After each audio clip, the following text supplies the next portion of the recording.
안녕하세요. 그녀의 북살롱 미셸입니다. 네, 오늘은 롤리타, 블라디미르 나보코프의 롤리타를 소개해 드릴 겁니다. 전부터 낭독해 드리고 싶었는데 적절한 텍스트를 찾는데 조금 어려움이 있던 그 롤리타를 읽어 드릴 거예요. 역시나 책의 유혹 속에 있는 버전을 골랐습니다. 책의 유혹 시작하면 항상 제가 읽게 되는 부제목이 있죠. 살아가며 사랑하며 깊어가며 다시 꿈을 꾸며 읽는 책들. 그 속에 수록된 권택영님의 추천서 롤리타를 소개해 드리려고 하고요. 사실 롤리타라는 책을 책으로도 보고 영화로도 봤지만 작가에 대해서 찾아볼 생각을 하지 못했었어요. 그런데 이 권태경님의 글을 통해서 그의 삶에 대해서 관심을 갖게 됐고 또 알게 되었습니다. 권태경 박사님은 경희대에서 영문학 전공하셨고 미국에서 또 영문학 석사, 박사 하신 분이시네요. 평론으로 평생을 보내신 것 같아요. 그러면서 이분의 양력을 보다 보니 공유하고 싶은 마음이 막 이네요. 경희대학교에서 영문학을 공부하고 미국 네브라스카 대학에서 영문학 석박사를 받았다. UC 버클리에서 비평 이론을 그리고 켄트 주립대학교에서 도사상을 연구했다. 1997년 김환태 평론상을 수상했고 현재 경희대학교 영어학부 교수로 재직하고 있다. 장편소설 사랑의 의지 그리고 비평서 후기 구조주의 문학이론 포스트 모더니즘이란 무엇인가, 영화와 소설 속의 욕망 이론, 소설을 어떻게 볼 것인가, 다문화 시대의 글쓰기, 감각의 제국 라캉으로 영화 읽기, 한 권의 책입니다. 감각의 제국 라캉으로 영화 읽기, 라캉 장자 태극기, 이런 제목이 재미있는 책들을 많이 남기셨어요. 그리고 번역서로는 정신분석 비평, 토마스 머튼의 장자의 도, 밤의 군대들이 있습니다. 이분의 이 양력을 읽어 드린 것은 제가 이 블라디미르 나보코프 롤리타의 추천사를 읽었을 때 느낀 그 느낌, 인상들이 양력 속에 조금 보이는 것 같아서 소개를 해드렸는데 한번 같이 느껴보실까요? 글 속으로, 권태경님의 글 속으로 들어가 보겠습니다. 낯선 언어, 빼앗긴 어린 시절이라는 제목을 붙이셨어요. 롤리타 추천사 앞에요. 나에게는 장지오노의 나무를 심는 사람처럼 늘 지니고 싶은 작고 예쁜 책도 있고, 밀턴의 신라권처럼 유학 시절 긴 원문을 읽고 느낀 충격과 감동을 잊지 못하면서도 선뜻 남에게 권하지 못하는 책도 있다. 길고 까다로운 원문일수록 번역을 통해 그 맛이 사라지기 쉽고 속도와 기술 문명의 한가운데서 그걸 읽어낼 젊은이가 있을까 하는 마음 때문이다. 그러나 아무리 생각해도 인류의 고전을 분량이나 혹은 읽는 재미 때문에 선뜻 소개하지 못한다는 건 어딘가 이상하게 느껴진다. 한 손 안에 들어오지 않는다고 다른 책을 기웃거리자니 마치 사랑하는 연인을 두고 다른 남자와 맞선을 보는 그런 기분이었다. 표현이 너무 좋지 않나요?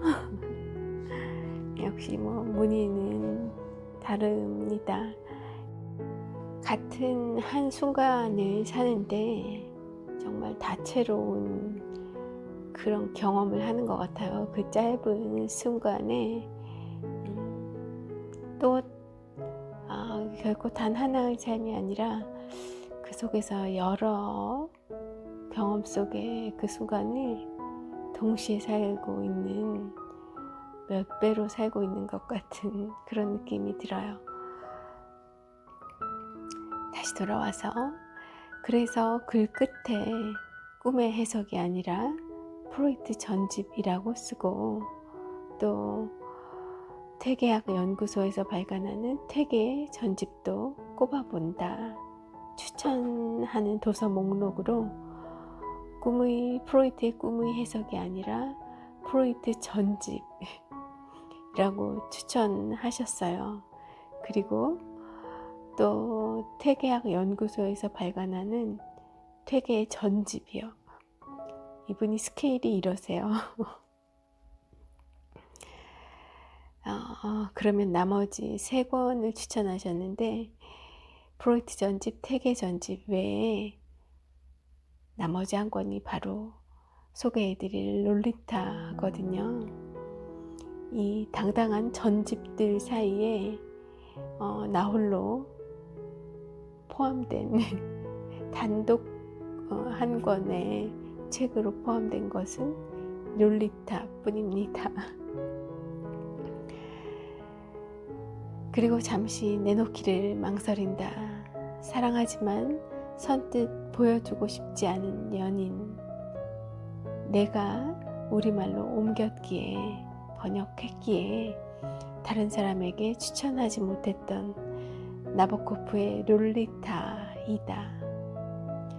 대학의 소설 강의 시간에도 일부러 피해온 나의 책이다. 이분이 번역을 하셨었군요. 글 속에는 프로이트 전집과 퇴계 전집을 추천하신 또 그 설명을 먼저 기술하고 있는데, 저는 좀 뛰어넘어서 롤리타 부분으로 바로 가겠습니다. 이 마음 떨리게 하는 소설이죠, 롤리타. 여러분은 롤리타에 대해서 어떤 생각을 하고 계실지 모르겠지만, 저는 제가 좋아하는 배우 제레미 아이언스의 그 영화도 생각이 나고요. 인간에 대한 조금은 짠한 연민도 좀 그 연민으로 다가오는 그런 책이기도 합니다. 그런데 오늘 이 소개해드릴 내용 접하시고 나면 조금 그 느낌이 달라지실 수도 있을 것 같아요. 자, 그럼 들어갑니다. 권태경님의 롤리타와의 만남이 어떻게 시작되었는지 이야기 속으로 들어가 볼게요. 키가 크고 어깨가 구부정한 그 교수는 한 학기 동안 우리를 실컷 괴롭히고는 조금 미안한지 마지막 숙제를 내주면서 이렇게 덧붙였다. 매주 한 권씩 읽은 20세기 미국의 작품들 가운데서 가장 좋은 것을 하나 뽑고 왜 그런지 이유를 써내라고. 코믹하게 쓰면 더 좋은 점수를 주겠다는 그의 말에 나는 눈을 흘기고 싶으면서도 가장 인상에 남은 책, 아니 제일 좋아하는 책을 고르라는 것에는 망설임이 없었다. 포크너, 해밍웨이, 참으로 대단한 작가들 틈새에서 어딘지 어색해하는 망명 작가, 블라디미르 나보코프. 나는 서슴없이 그의 책 롤리타를 뽑고 그 이유를 이렇게 달았다. 사랑을 그렇게도 잘 그려냈기 때문에 사랑이란 법으로 금지된 연인을 단념하지 못하는 열정일 뿐 아니라 훗날 퇴색하고 지친 옛 연인에게 돌아와 달라고 한결같이 애원하는 그런 것이었다. 그래요. 어쩌면 이게 사랑일지도 모르겠어요. 제가 최근에 낭독해드렸던 알랭드 보통의 사랑, 그리고 에리 프롬의 사랑, 그런 것들과는 결이 또 완전 다른 그런 사랑입니다. 그런 사랑에 알랭드 보통이나 에리 프롬의 사랑에 뭔가 거부감, 이건 아니잖아. 사랑을 이렇게 정의해버리면 어떡해, 이런 생각이 드셨던 분이라면 아마 이 나보코프의 이 정의에 격한 공감을 하실 수도 있겠다 싶습니다. 사랑을 그렇게도 잘 그려냈기 때문에 사랑이란 법으로 금지된 연인을 단념하지 못하는 열정일 뿐 아니라 훗날 퇴색하고 지친 옛 연인에게 돌아와 달라고 한결같이 애원하는 그런 것이었다. 한결같이 변하지 않는 그런 사랑인 거죠. 저도 참 줏대가 없어요. 사랑이 어떻게 변하지 않을 수가 있니? 변하는 게 사랑이야 라고 낭독을 해드린 지가 엊그제 같은데 오늘 또 이렇게 변하지 않는 것이야말로 진정한 사랑이다 라는 그런 글을 낭독하고 있습니다.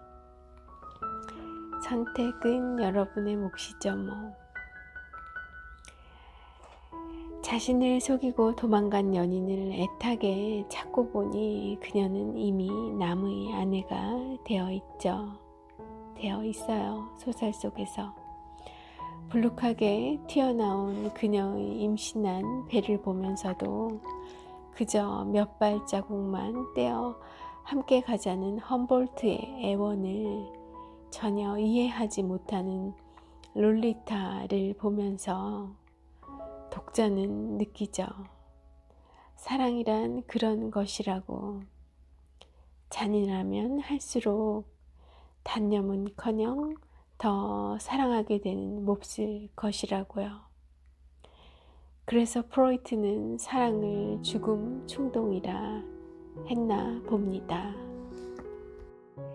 이 험볼트가 애원하는 그 장면을 보면 저는 티파니에서 아침을, 오드리 헵번의 그 영화가 또 떠올라요.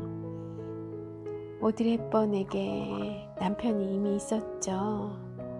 그녀는 남편이 아니라고 헤어졌다고 그렇게 우겼던 것 같아요, 영화 속에서. 그런데 그 남편은 그녀를 티파니까지, 뉴욕까지 그녀의 뒤를, 흔적을 찾아서 그녀를 찾아냈었죠. 그리고 그녀에게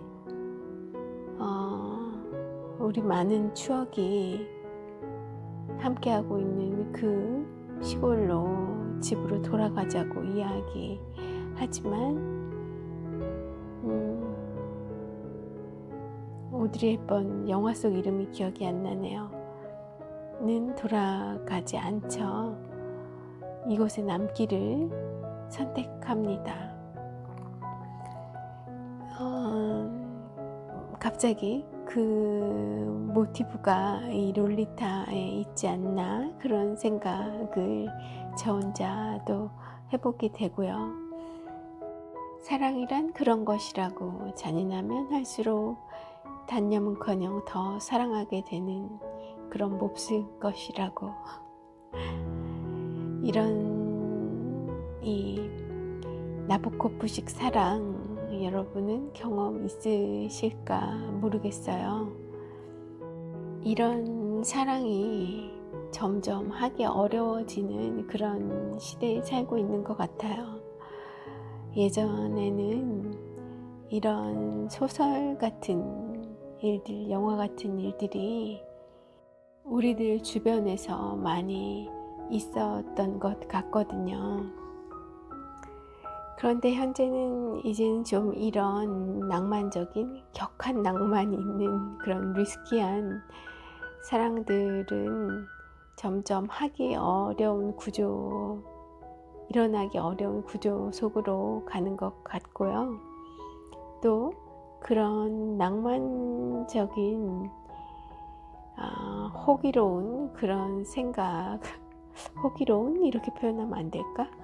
뭐 그런 용기를 낼 수 있는 용자들의 탄생이 점점 더 어려운 그런 세상으로 가고 있죠. 그만큼 우리들 사랑에도 사회적인 그런 안전망이 쳐지는 것 같습니다만 어떤 운명적인 이끌림 그리고 인간적인 너무나 인간적인 그런 매력들은 좀 사라져가는 것 아닌가 싶기도 해요. 제가 너무 말을 지금 애매모호하게 하고 있는 걸까요? 혹시나 저희 책 모임에 정동에서 하는 책 모임에 참석하시고 싶은 분은 그런 오프라인 모임에서나 뭐 관련한 얘기들을 더 해볼 수 있을 것 같고 지금은 팟캐스트여서 저의 생각 이런 거를 다 이야기하기는 조금 꺼려져서 애매모호한 그런 수준으로 넘어가겠습니다. 자, 물론 롤리타는 단순한 사랑 이야기만은 아니다. 그러기에는 뭔가 석연치 않은 게 있어. 처음에 미국에서는 그 책을 출판해 주지 않았다고 합니다. 러시아의 귀족으로 태어났지만 볼셰비키 혁명으로 유럽으로 망명한 나보코프는 어릴 적부터 오직 시인이 되고 싶어한 죄밖에는 없는데 시인이 되고 싶어 했군요. 나보코프가 너무 많은 시련을 겪는다. 그 시인이 되고 싶던 꿈 하나만 남겨두었는데 그럼에도 불구하고 유럽으로 망명하고 또 다시 미국으로 망명하고 어려운 너무나 많은 시련을 겪은 작가였어요.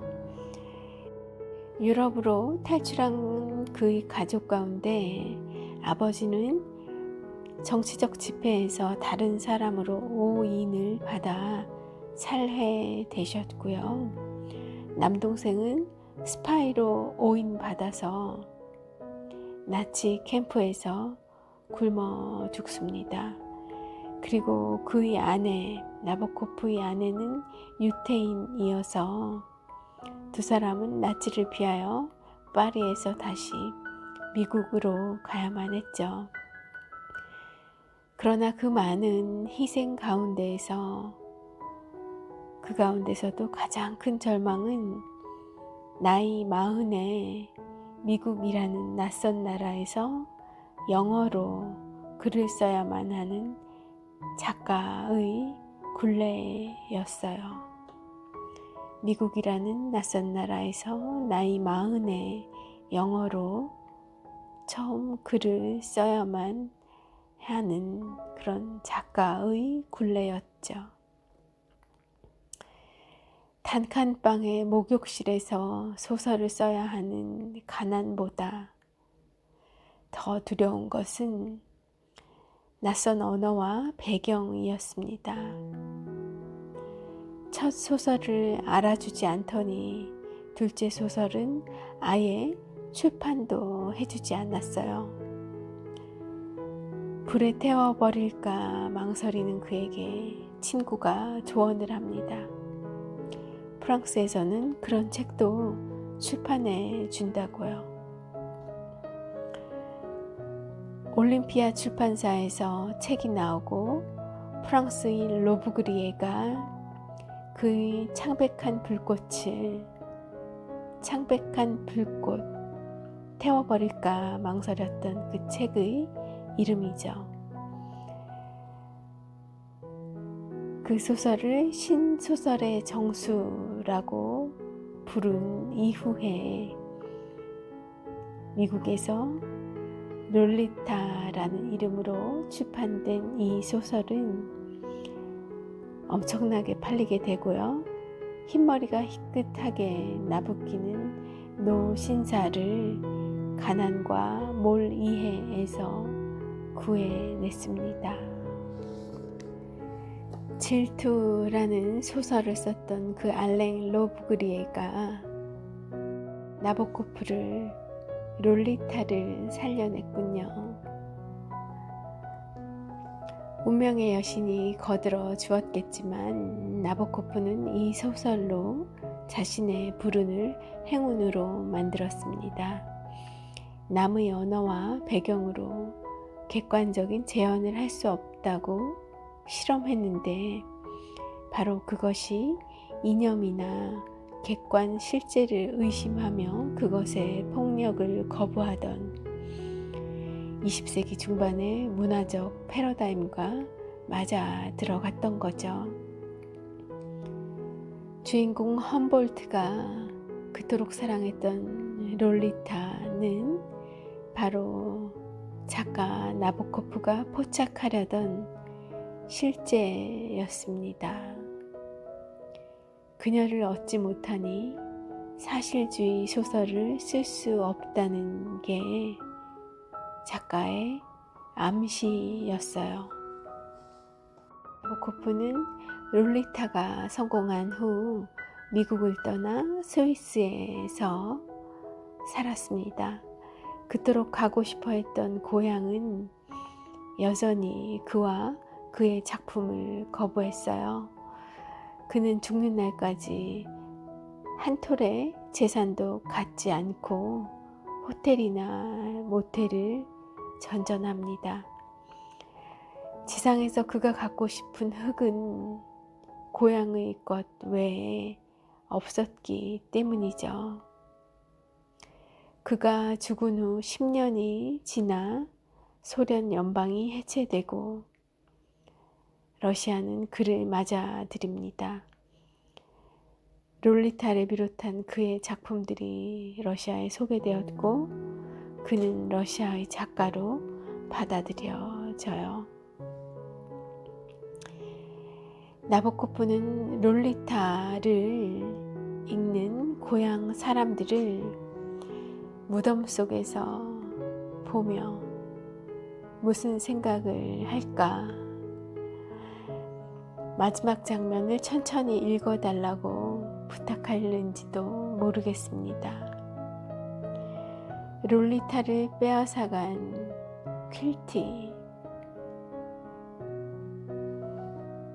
롤리타를 그 임신시켰던 그 빼앗아간 험볼트로부터 롤리타를 앗아간 퀼티를 죽인 후에 경찰차에 쫓기던 험볼트는 산등성이에서 멀리 보이는 마을을 보며 더 이상 들리지 않는 아이들의 웃음소리를 그리워하면서 더러운 입가를 문지르는 그 장면. 롤리타는 바로 나보코프 그가 빼앗긴 어린 시절이고 조국이었던 겁니다. 이 불후의 명작을 당대의 대표적인 평론가 에드먼드 윌슨이 읽어내지 못해서 그가 읽고 평론을 내지 못했더라면 아마 잿더미에 묻혔을 거라고 해요. 다행스러운 일이죠. 그러니까 될 건 되나 봐요. 너무 막 이거 왜 안 되지? 너무 그렇게 이 한 사람의 온 인생을 다 걸고 그러고도 해결이 안 되다가 사후에서야 빛을 보게 되는 그런 예술 작품들이 있는 것처럼 우리들 삶에서 내가 진정으로 그것을 원하고 진정으로 행하고 또 그것을 창조하거나 만들고 그러면 되는 거지. 그것을 세상이 알아봐 주지 않는다고 너무 슬퍼할 일도 아니지 싶네요. 우리가 과연 그렇게까지 극적으로 열심이었나 하는 반성도 해볼 수 있는 것 아닌가 싶고요.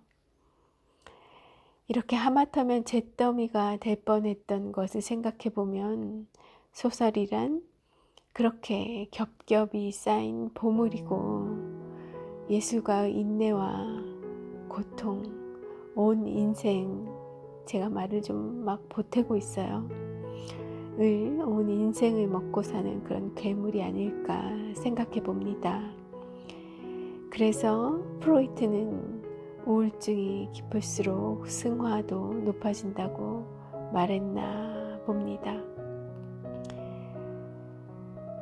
비단 소설뿐이 아닐 거예요. 우리 인생에서 빛나도록 아름다운 그런 어떤 성취물, 결과물들은 성취, 결과, 그런 빛나는 그런 것들은 그렇게 즉각적으로 빠르게 답이 오지 않을 수 있습니다. 만약 당신이 지금 들어주시는 청취자분의 삶에 뭔가 즉각적인 아웃풋이나 피드백, 이 세속의 피드백이 오지 않는다고 하여서 남들이 알아주지 않는다고 주목받지 못한다고 하여서 그것이 없는 게 아니에요. 밤에 별이 보이지 않는다고 별이 없는 게 아니듯이 그런 것에 세상의 인정에 연연하지 마시고 본인이 좋아하는 것을 꾸준히 해 나가면 되는 것이 아닌가 합니다. 이것은 저에게도 미셸에게도 해주는 말이기도 하고요. 이 권태경 작가님은, 이 평론가 또 이 박사님 교수님은 그렇게 예술가의 인내와 고통을 먹고 사는 괴물이라고 표현을 하셨지만 우리의 마음먹기에 따라 인내와 고통을 그 즐거움과 행복, 그것으로 뭐 대체해도 되는 거 아닌가 해요. 같은 거 아닌가. 결국은 그 삶이 좀 고달퍼도 내가 행복과 기쁨으로 생각한다면 같은 삶이어도 그리 될 수도 있을 거라고 미셸은 생각을 하고요. 그렇게 됐을 때 이 소설은 우리 인생의 어떤 성취, 결과 이런 것들은 괴물이 아니라 그런 즐거움과 행복을 먹고 사는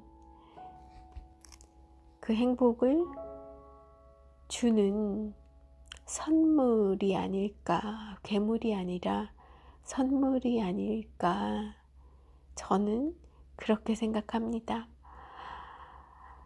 뭐 저와 좀 생각은 다르긴 하셨지만 어쨌든 이 롤리타에 대해서 이렇게까지 설명을 해놓은 텍스트를 찾기가 정말 어려웠어요. 이분이 이 롤리타를 번역하셨기 때문에 이 소설에 대한 애정과 그리고 작가에 대한 이해가 깊으셨던 것 같아요. 오늘 여러분에게 이 롤리타를 소개해 드릴 수 있어서 저는 즐겁고 행복했고요. 그것이 오늘 주말 아침, 일요일 아침, 이른 아침이 제게 준 또 하나의 선물입니다. 오늘 선물 같은 그런 휴일, 일요일 보내세요. 저는 또 좋은 책으로 찾아올게요. 함께 해주셔서 감사합니다.